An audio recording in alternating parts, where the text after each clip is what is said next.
Go. All right, welcome to Think and Drink number 6, where we talk about the Ligamentum Teres and hip femoroacetabular impingement.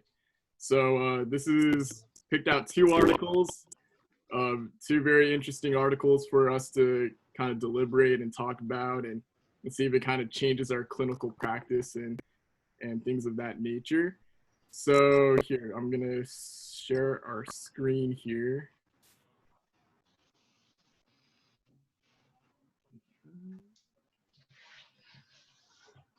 So there we go. Just to go over all the objectives, we're gonna discuss about a peer-reviewed journal article, and it's related to sports medicine, and we're gonna discuss this with other fields of healthcare to critically evaluate the evidence discussed in the peer-reviewed journal articles, and to compare the evidence and compare it with what we achieve in clinical practice and trying to bridge any performance gaps identified before the session. And most importantly, we want to make sure that we drink and we think responsibly at the same time. So this is a fun session, regardless of how dense the material will be. But I think with a good drink and just a nice relaxed atmosphere, we can come up with new ideas and learn something out of this think and drink session. So we have no disclosures or any conflicts of interest. And yeah, so cheers to everyone. I think everyone's met each other on this call. Cheers. Cheers. Okay. So there we go. We have our 2 articles. Okay, so one was done by Rob Roy Martin, and the other one was done by John O'Donnell. So so the way we're gonna do this session today, there's not really a set question that I'm gonna ask all of you guys, but both of these articles I chose because there's one that's more of like a theoretical approach, and it's more of a review, where another article is more of doing a cadaver study, and it kind of goes into really testing that function of the ligamentum teres. So I thought these 2 articles were very similar in the way that they both showed that there is a purpose with the ligamentum teres. And for those of you who were just reading the article, do you guys remember what the ligamentum teres was going into this session?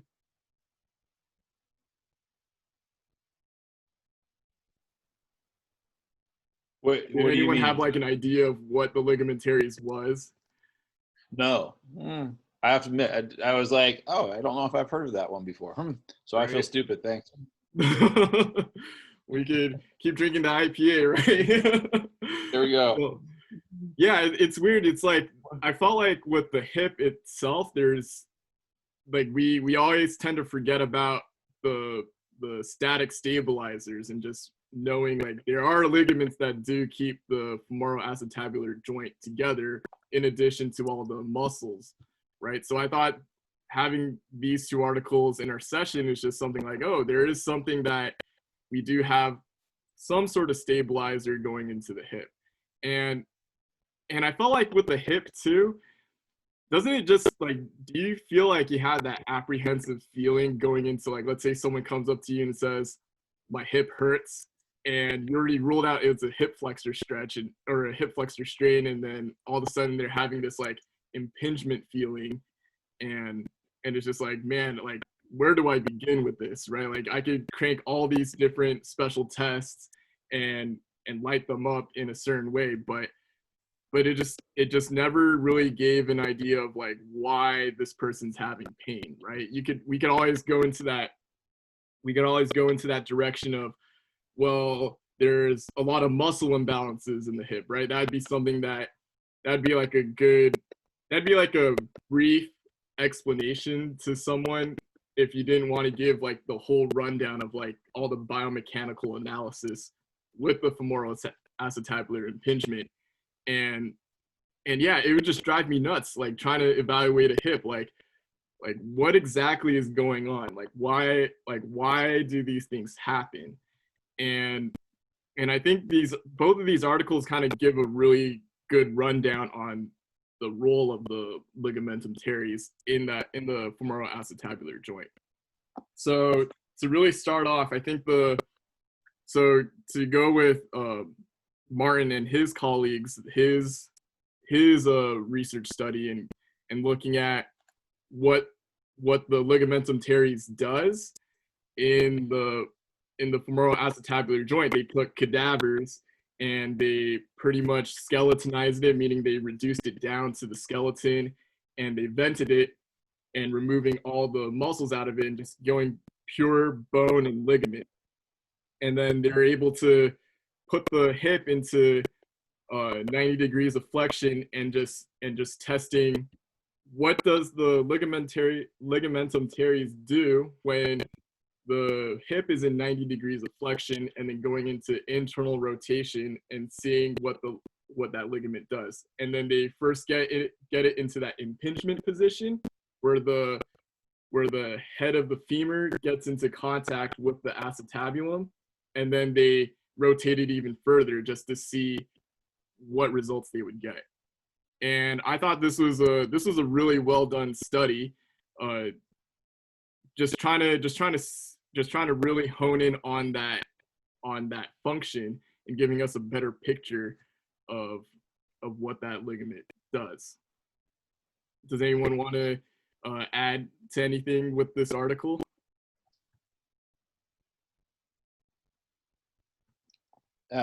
I thought it was interesting too. Like they're doing it on cadavers, but the cadaver age was a little bit older, so they're already showing some degeneration of the hip. So I wonder if that affected it.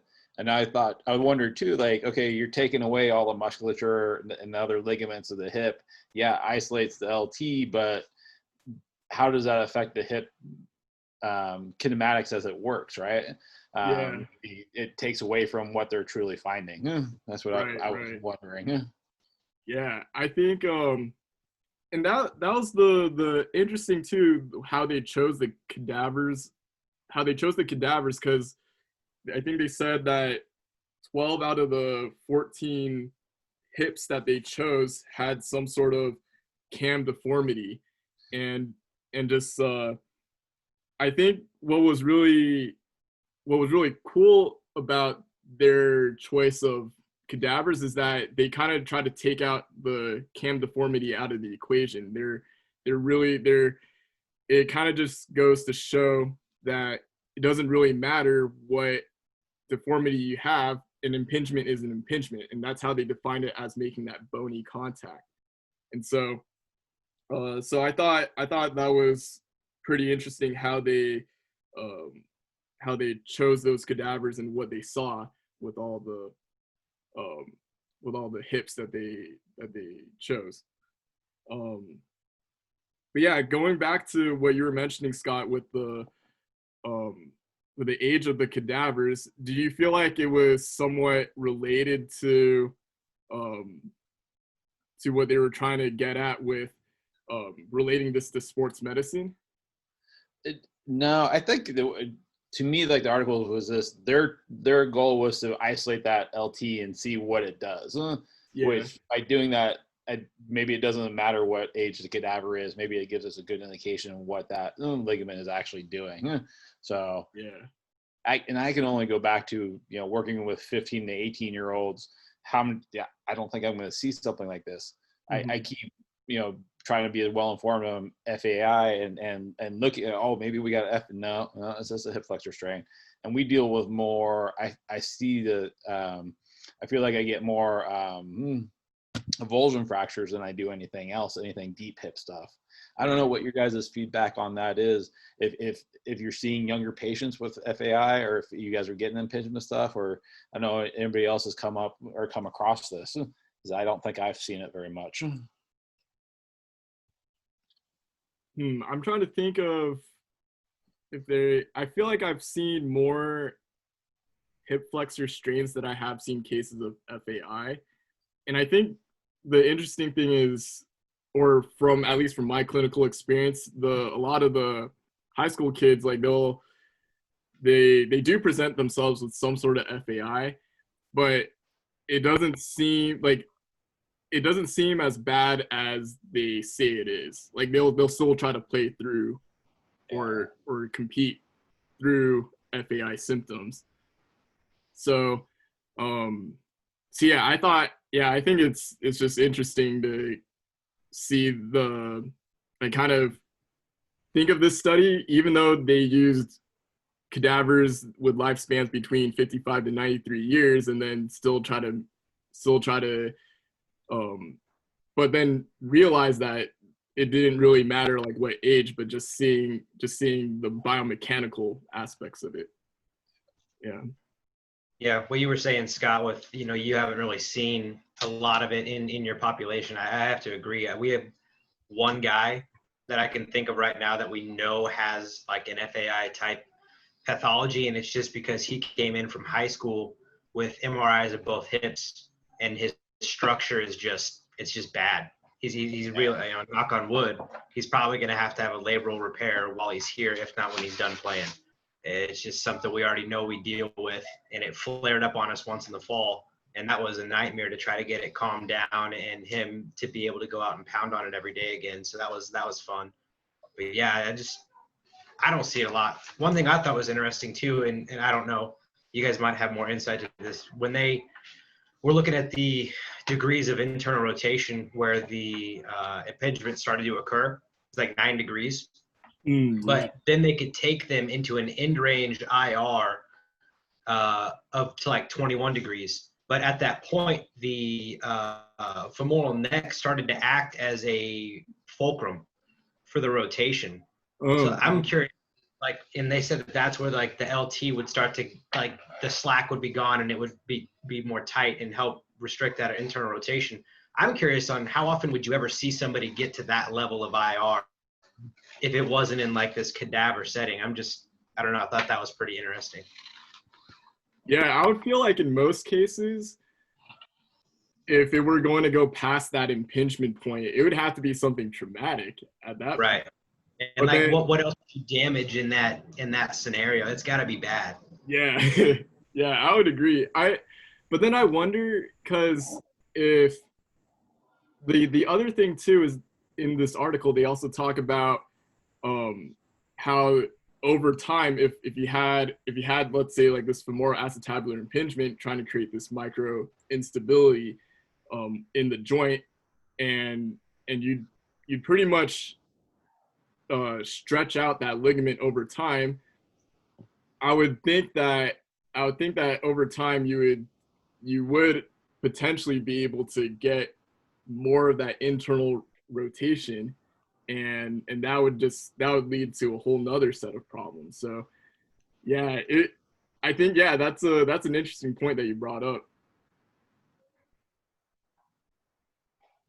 I find it interesting too. They talked about and I don't know if it was the other article, I lose track, but which sports are you going to have this? And they talked about hockey being maybe another one, and ballet being another one. So you have very specific sports that you're getting into this impingement and this overextension part. And I think hockey, they mentioned it as more the goalies that you're looking at it than you do anything. So I would think gymnastics would be another one. Yeah. I remember going to a course once, and they had a section on FAI, and they said a lot of professional football players, you're finding this though. So is that deep squatting position? Is that explosive position? I don't know where it comes from. I'm not sure what puts them at that risk. For football players, you're asking, right? Yeah, that's what they were. This one course I went to, I think at UCSF a few years ago, they talked about that, where they found a pretty high prevalence of that. Yeah, I wonder what position would have limited IR. Like, I could definitely see the hockey goalies for sure. Yeah. I remember there was so we had our first sports PT resident, Dan. He played goalie when he was younger, and just having him lay prone and then having his heels just kind of deviate to the outside, it wasn't much. It was just, he just kind of like stayed there, or it wasn't much of an internal rotation, and he just stopped compared to compared to other people. And yeah, I could definitely see how that kind of position will definitely limit IR in the long run, and then in creating some sort of compensation with that.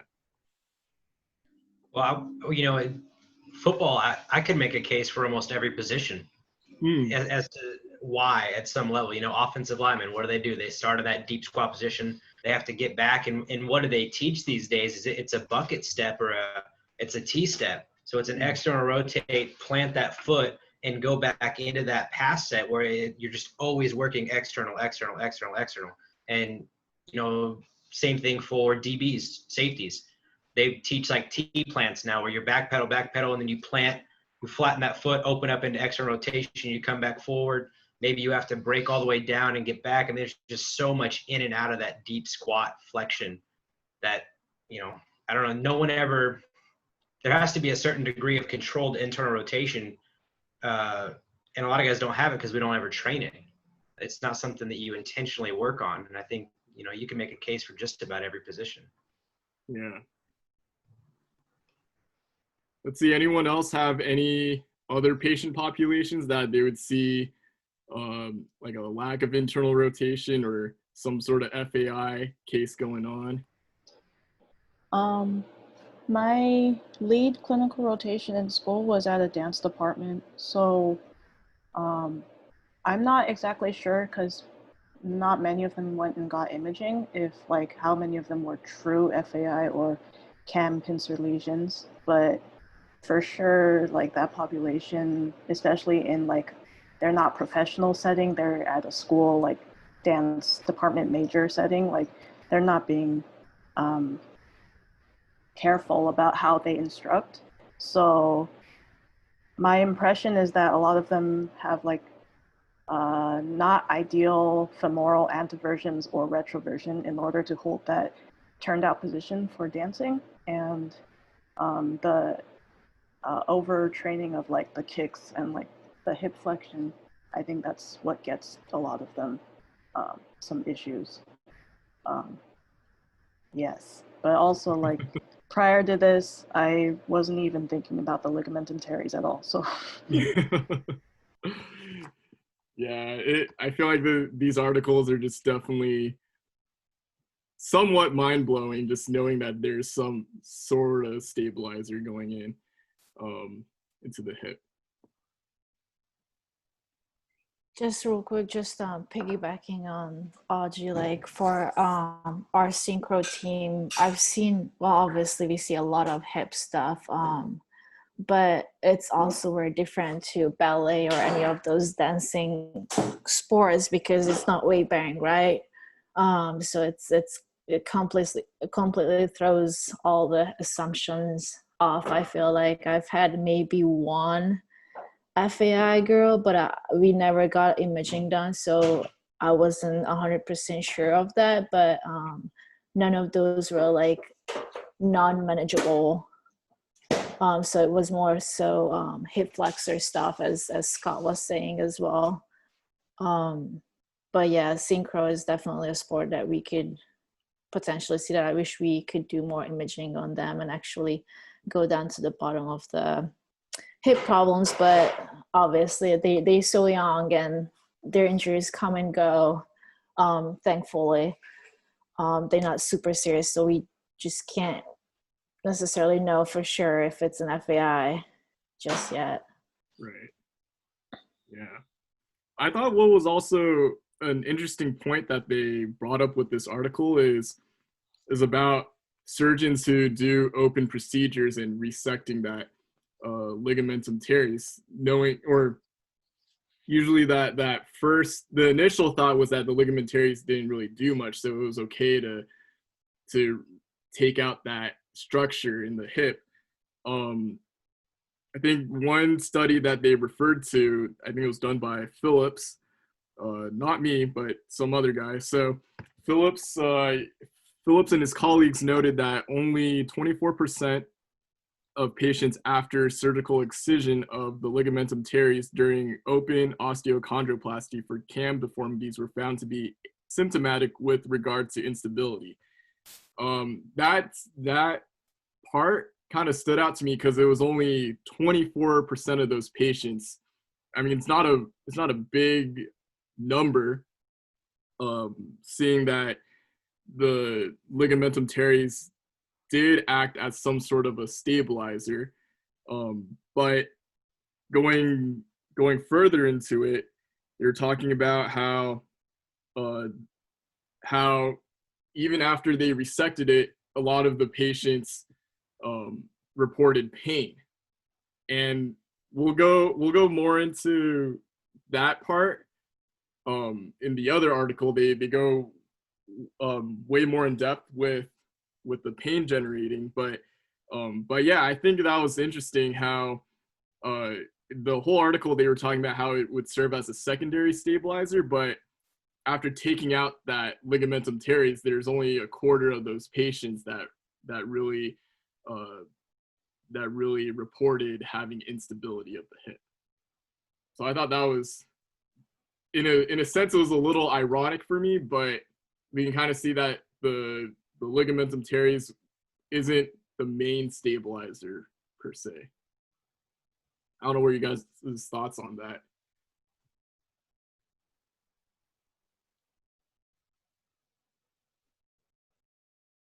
I thought that was interesting too, that it seemed like that article, they seemed to be, take it out is non consequential, and it seemed to be a common procedure. But it sounds like they're learning a little bit more about it now. Yeah, and you're right. I look forward to the second article and talking about that pain perception and what's causing that pain. I thought that was interesting. Yeah. Right. Yeah, I think I'm just curious to see what the next future studies are when they're looking at the hip, especially now that they were first shifting towards like ligamentum teres being a vestigial structure, and then now they're learning more about it, and who knows, maybe the orthopedic surgeons are now reconsidering what they're going to do when it comes to like an open hip surgery and whether they need to resect that structure or not. Yeah. How much of it too is like just the operating procedures, like orthoscopic hip surgery is more prevalent now, and technology is getting better. So maybe they're able to see into the hip a little bit more and discover some more of the stuff and figure out how to do it, versus before, I can remember hearing hip replacements, and that was the only hip surgery I ever remember hearing about. So I wonder how much it's changed now. Yeah. Maybe that's why part of this is coming out now. Yeah. I do have a quick question for everyone. Can people visualize what the ligamentum teres looks like from the articles described? I have to admit, I cheated. I looked it up. Yeah, I have my textbook right now. Yeah. It's interesting how it's a thick band that's going from the acetabulum and just attaching to that ball. Like it doesn't seem like a capsule or anything, or like, it's not like your typical ligament. It's just it just doesn't seem, I don't know, it's just like a unique structure in a sense, because it's just going straight to like, it's attaching a ball, which would be like your femoral head. Yeah, I can't think of any other ligament that attaches like that. Yeah, like we don't see that with the shoulder, right? Like we don't see that with the humeral head. There's nothing from the glenoid fossa that would just be like a thick band of fibrous tissue that's just connecting from that fossa to the humeral head. Yeah, I thought that was interesting. But yeah, I also looked this up in I don't know if you guys heard of Kapanji. So this guy's a anatomist, I believe. Well, he has these books that pretty much it's kind of like Grey's Anatomy, but then they pretty much look at the structures and how how they work, and they give a little bit of a biomechanical description. But yeah, from here, it's just, I think this picture, hold on, let me see if I can move that right there. But yeah, you see that fibrous band right there. Yeah, it's just sitting right on top and it's just attaching right to that that femoral head right there, the fovea capitis right there. But yeah, and I think what they mentioned about the ligamentum teres is like it also has a vascular supply. They even say here the ligamentum teres plays only a trivial mechanical role, though it is extremely strong, in parentheses, breaking force equivalent to 45 kilograms of weight. That's, I mean, 90 pounds. That's, I would say that's pretty strong. And then, however, it contributes to the vascular supply of the femoral head.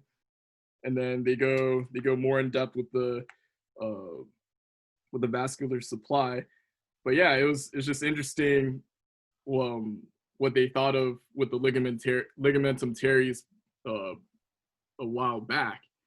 And yeah, so from there we go on to our next article, and so this article done by John O'Donnell and his colleagues, I thought this was a really good review, going from not just the stability and the mechanical part, but also talking about like the physiology and what the ligamentum teres offers when it comes to hip function. And so they go over the structural anatomy, they have the histology, they talk about the histology of the ligamentum teres, they talk about the impingement. The one thing that kind of stood out to me with this review is the pain generator about the ligamentum teres and all the free nerve endings that they have, and this kind of helped me relate to the article that Martin and his colleagues did when they were referring to that study, knowing that once they resected the ligamentum teres, more of the patients were reporting pain symptoms. And I think this is, I thought this was a interesting idea about how the ligamentum teres has a role in pain generation. I think one thing that they said was one thing was saying that debridement and or reconstruction of the ligament alone has been shown to be effective in alleviating pain in the majority of the patients. This suggests that the ligamentum teres is in itself a pain generator mediated by the free nerve endings within the ligament. So I thought that was pretty interesting. I don't know what you guys thought about the second article by O'Donnell. I thought it was interesting how they compared it to the ACL and how it's kind of similar mechanisms, similar structure, different. I think the different bands are very similar. I thought that was kind of interesting. The ACL of the hip, but we never knew about it. Yeah, yeah. I think they had a good piece about. Well, let me see. Yeah, the one, and they even compared it to the medial patellofemoral ligament as well. Yeah, while the ligamentum teres shares many histological and anatomical similarities to the ACL, its mechanical properties are more similar to the MPFL. Yeah, it's interesting.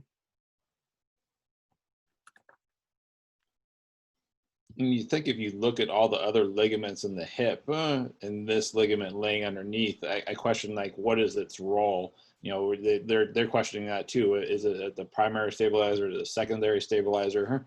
It seems like with all the other ligaments, it would be more of a secondary stabilizer. Maybe it's the main one. I don't know. Right. Yeah. Yeah, and I'm just curious because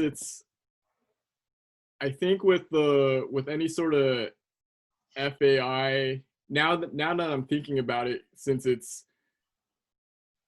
even though we could strengthen the hips and correcting muscle imbalances and things like that when it comes to FAIs, and they're still reporting symptoms, and nothing's really changed per se, would it, and it wouldn't make sense to, well, I guess, let's see, there's some sort of conflict with, let's say, if we resected the ligamentum teres, it would alleviate the pain, but then at the same time, if you did resect it, you may have a chance of losing some sort of stability. And so it's kind of like, in a sense, it's like a little bit of a catch-22, because if your ligamentum teres is your pain generator, and now that I'm thinking about it, I'm totally confused. What would I do with this? What would I do with an FAI patient, right? I mean, would we still strengthen the crap out of our hip muscles in order to alleviate the pain, or even consider surgery at that point, but then still risk some sort of stability with it? I don't know what your guys' thoughts on with that.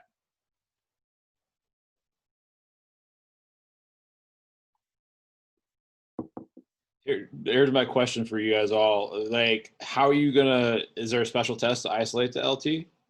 Can we do a drawer test on it? Is there a hip but how are you gonna be able to tell if it's your LT versus something else? So how are you gonna tailor your treatment towards that if you don't know if that's what it is? And then we can go back to 2 weeks ago when we were talking about imaging. Is imaging gonna be able to tell us exactly that it's your LT? I don't know. What are you guys' thoughts on that? Well, don't forget, Scott, I've got my big San Diego clinic. Oh, with, that's right. every I don't know. Looking at this one paragraph right in front of me, and I don't think this would be isolating it by any means, but the LT becomes taut with ER and lax with IR and flexion. The LT has a main effect on limiting rotations in the mid-high flexion position. So I wonder if if you were to take them into those ranges, check it out. If that's more provocative than some of the other areas, maybe that would help you narrow it down. I don't know. There could be so many other structures being affected in that, but it's an idea. I don't know. No, that's a good idea, huh? I can't imagine doing a drawer but isolating the LT, because you still have that capsule right around it if that's the case. But yeah, if there was some sort of test that we could isolate the LT, that'd be pretty nice if we learned more about the ligamentum teres and gather more information.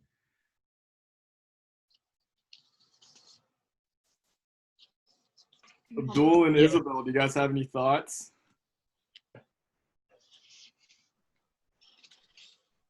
I mean, I mentioned to you yesterday or 2 days ago that I thought that this was really interesting, and especially the fact that, because I've dealt with so many people that have had some sort of total hip replacement or some kind of hip surgery, and the fact that this was regularly cut out, it makes me kind of rethink all the patients that I had that had these hip surgeries, and what I could have done differently if I knew how important this ligament was. Because we've heard of it, but again, I feel like half of the education that we got on it was that it's a vestigial structure, and we kind of moved past it really quickly, just because I'm sure, like all of you guys feel, there are a lot more important things on the hip that are, kind of take a majority of our focus. So yeah, so for me, it's just me kind of looking back at some of the patients that I had that had kind of this excessive kind of instability type feeling, and the different things that I could have done knowing that now. Right. Yeah, it does make you think, going back to any sort of hip case and reconsidering when you're dealing with any hip problems. And I thought this article definitely brought that to light for sure. Now, so essentially saying like the ligamentum teres, that can always or very likely be a differential diagnosis with all these hip pathologies that are going on in these patients with hip conditions. I haven't seen a whole lot of MRI reports describing anything in regards to the ligamentum teres when it comes to it being a possible, I guess you can say, point of interest in dealing with the hip. So it just gets to a lot of confusion. So if now we're starting to think that, oh, it could be the ligamentum teres, what is it that's actually affecting it? Since it is either, in that one article saying that it's a secondary stabilizer, but maybe primary stabilizer. So let's say it is a secondary stabilizer at the hip. So then what is the cause for those nerve endings in that ligament to become, I guess you can say, hyperactive? Is it because they did have a trauma, or is it because prolonged, I guess you can say, the biomechanics are just off and it's been going on for a long duration or period of time?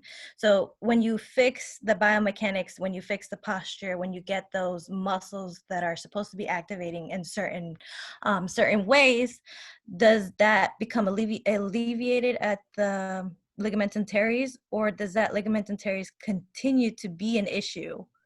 So everything else, so the issue is the ligamentum teres and everything else is just secondary. Yeah. Well, I wonder, when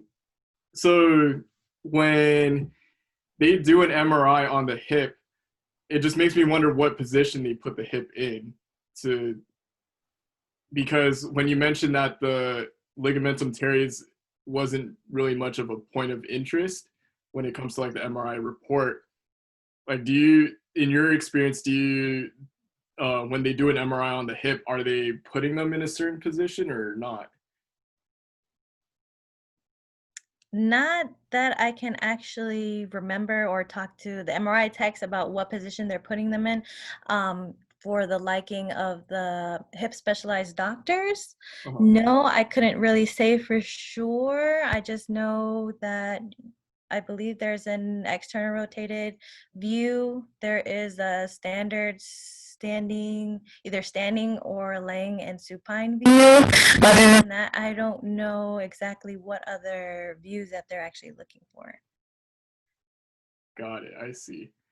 Yeah, I'm just curious, like, if maybe I wonder why. Well, I guess we kind of would know why the ligamentum teres wasn't really a point of interest, but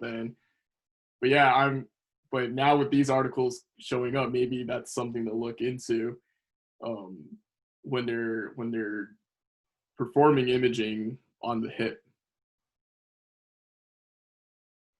But this is definitely just like, it's taking my mind and just really, really getting me to think about the hip a little more, especially what we talked about before. Just, I mean, I feel like personally for me, it's like, the hip, sometimes it can get so complicated, and trying to educate our patients what exactly is going on. It's definitely, it could be difficult sometimes, for sure.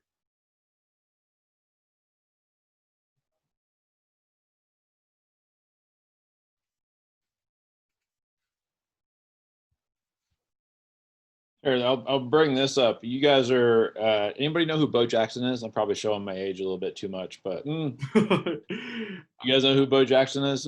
Yes. Yeah, so ended his career by dislocating his hip. Tua, the quarterback from Alabama, just recently had that too. I'd be curious, like, what's the incidence of a hip dislocation and the LT being damaged in those cases too? It'd be interesting I don't know. to see if that plays a role, or if it matters at all. You would think it would. Yeah, I would think. Yeah, because I forgot what kind of surgery did Tua had, because his was his more focused on the femoral head, or was it on the acetabulum? I don't know the details.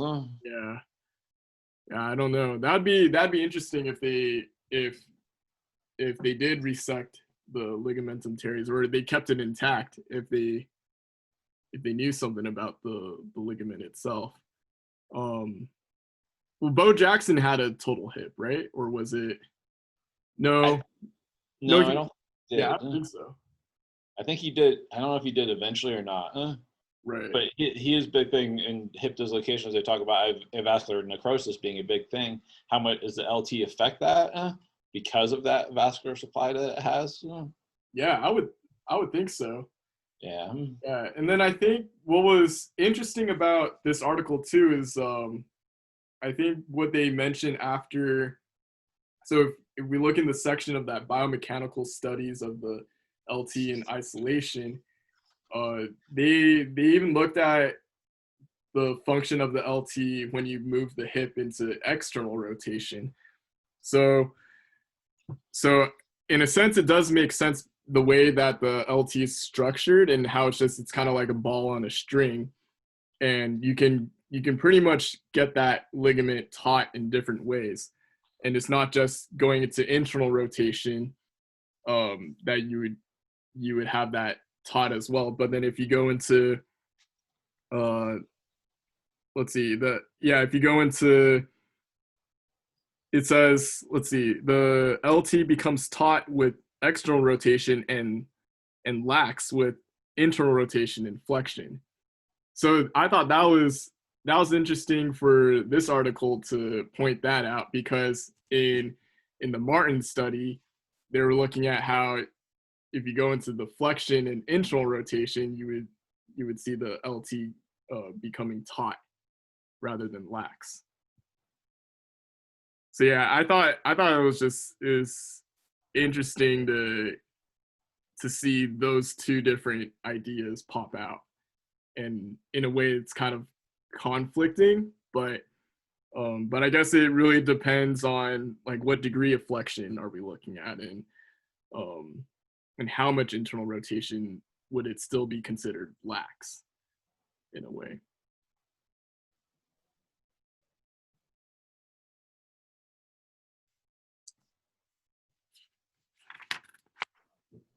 I think the other important part they brought up too is looking at your patients, your athletes' overall hypermobility too.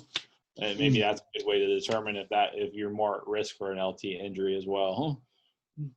Right. Yeah. Without having any specific special test for it, maybe that should give you an indication. Hey, maybe you're just loose jointed. Yeah. Yeah. Yeah. I would think like the Baton. Yeah, I think it's like the Baton index. That's what the the Baton score. Yeah, that's what they mentioned in the article. And I think that would definitely be something to really consider when we're talking about like hypermobility and how that would relate with the hip going from there.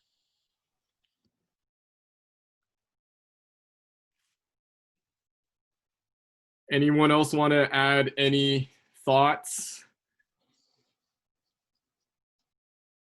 I feel like just FAI in general, we could go on for days just trying to dissect these articles. Man, yeah, there's just something with like the hip, the biomechanics of the hip. It just makes me think of all these different ideas and what conflicts and what doesn't, and yeah, it's nice to just kind of read something and see what other people think about different structures that comes with the hip.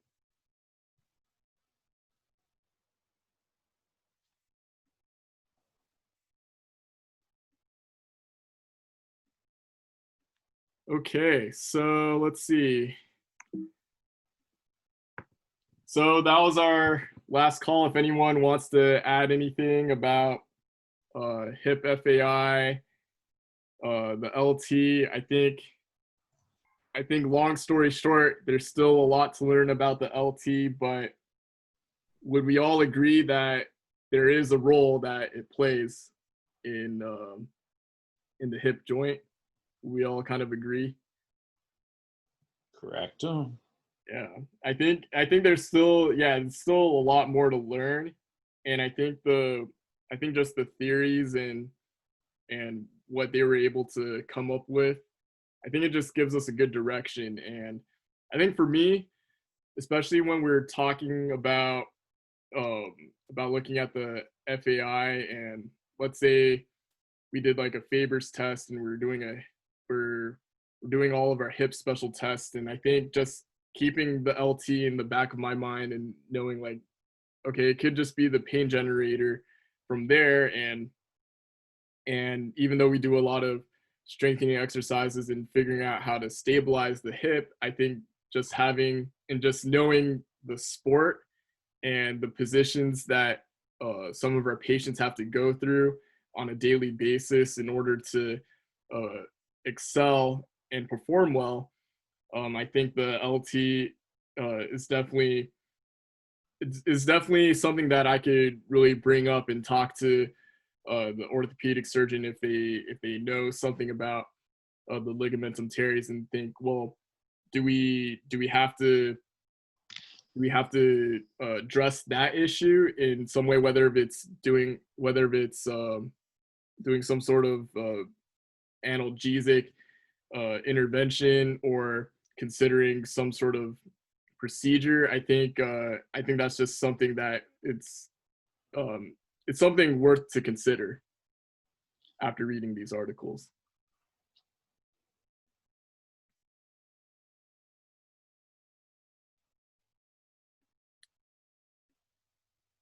Anyone else want to add anything?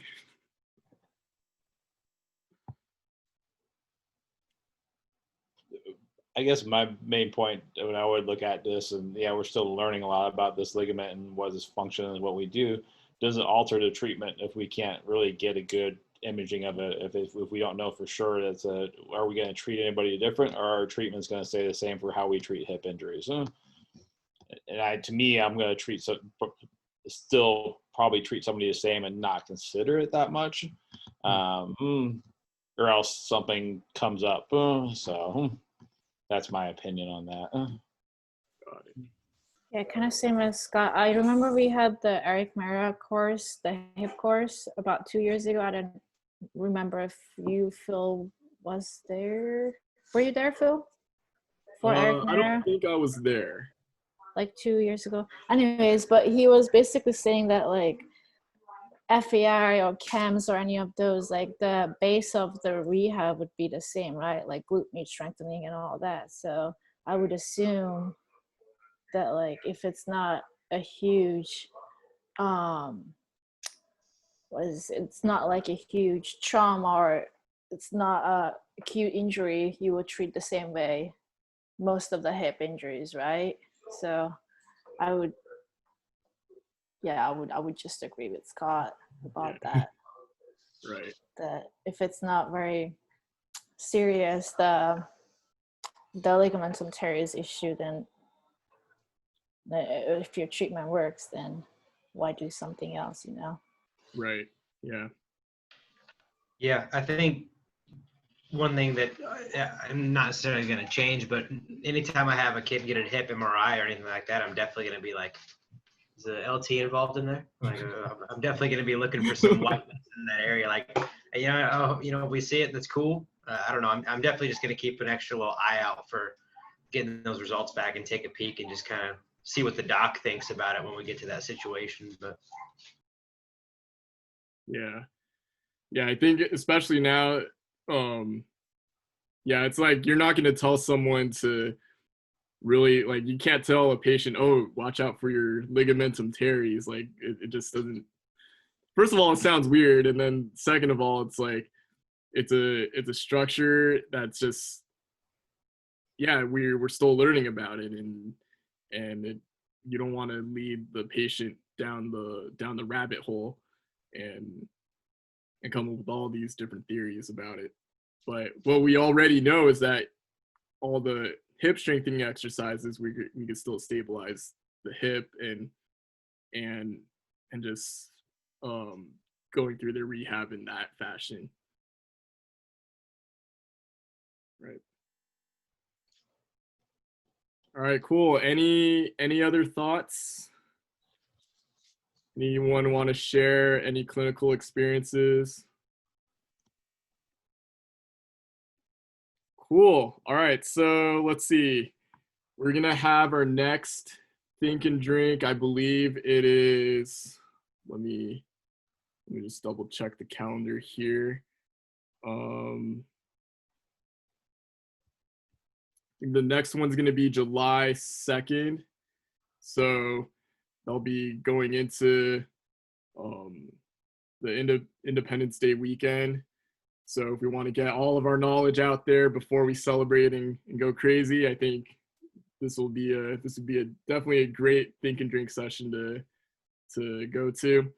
We'll send out, so Paca will send out the course surveys probably tomorrow or Monday, just depending on how busy we get, and then I'll announce the next topic the following Monday, so that way everyone knows what we're going to discuss about on July 2nd. And then once everyone submit their Think and Drink survey, then you guys will be receiving a course certificate. We really do appreciate all the feedback. We want to make this better and keep this going, and we really love hearing different ideas and other experiences, and it's definitely worthwhile to just listen from different point of views from all sorts of settings and different professions. So this is definitely a great opportunity to do that. I hope you guys enjoy these Think and Drink sessions so far. And if there's nothing else, we'll see you guys on July 2nd. Awesome. Thank you, Phil. Thanks for stopping by. That was great.